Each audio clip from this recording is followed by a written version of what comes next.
Rob, what is the biggest challenge or most common communication mistake internal audit departments make? I think if you looked at departments and whether they're small local shops or large global shops, is the consistency of the communication that they really, dispersing a message even internally.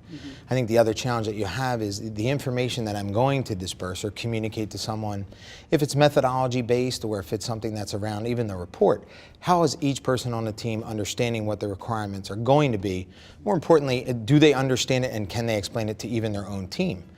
If that communication isn't strong, I think that translates directly into how they're going to be perceived by the business owner. Because you know how it is. I mean, when you've been in audit for a long time, you recognize when the communication on a team that you're meeting with is really strong. And I think a business owner recognizes really quickly that the communication internally in your own department isn't strong. So I think you have to maintain a consistent message internally, making sure that you actively listen all the time and really are tied into what the objectives of the department really are going to be and what you're trying to accomplish. So communications is definitely a hot skill for internal auditors right now. I think communication is the number one skill, Right. because if you're not able to communicate and really effectively, I don't know how you're going to get the information you need from the client or even understand the business. One of our biggest barriers to being successful in audit has always been understanding the business. Right. We can teach anyone to audit, the basics of what we're trying to do, but if you don't understand the business, you're going to have a very difficult time auditing that and recognizing, oh, this is a key control I've got to test.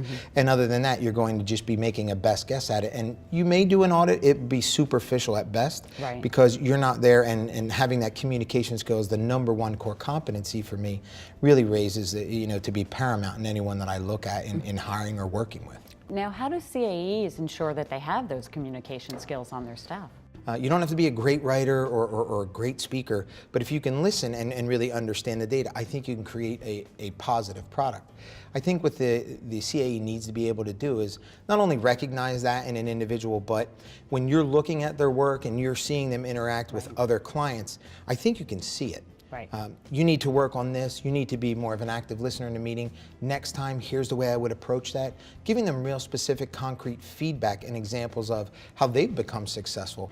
So in your opinion, is communications just probably one of the largest challenges an internal audit department has right now? Yeah, I think it's not only the largest challenge, I think it's got to be the number one core competency.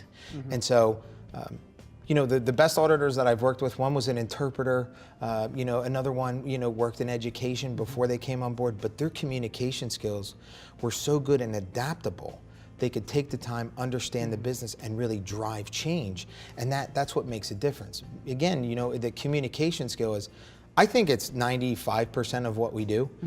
I have to be able to meet with a client. I have to be able to understand their business. Then I have to request the documentation and get the information and the data in order to drive change. If I don't communicate well, especially listening, I'm going to have trouble doing any one of those components. A huge part of what we do has been all about communication. And every time I've trained, I always said, I wasn't the best auditor. My ability to be successful was being a good communicator. And I think that's where it's going to always be.